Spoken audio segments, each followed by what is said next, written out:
ঘোরা। আমার ছেলে শহীদ রমিজউদ্দিনের ফার্স্ট ইয়ারের স্টুডেন্ট ছিল। 5ই আগস্ট সন্ধ্যায় তাকে ফ্যাসিস্ট হাসিনার দোসরেরা গুলি করে মেরে ফেলে। আমি এখানে একটু বলতে চাই, 5ই আগস্ট আমার বড় সন্তান আমার মারা যায়।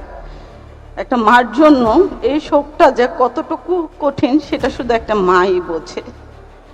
আমার বড় ছেলে মারা যাওয়ার 14 দিনের মাথায় আমার ছোট ছেলের ক্যান্সার ধরা পড়ে 3rd স্টেজে। আমার বড় ছেলে 5ই আগস্ট মারা যায়। 10 তারিখ আগস্টের আমি পিজি হসপিটালে ভর্তি হই। 19 তারিখে আমার ছোট ছেলের ক্লোন ক্যান্সার ধরা পড়ে।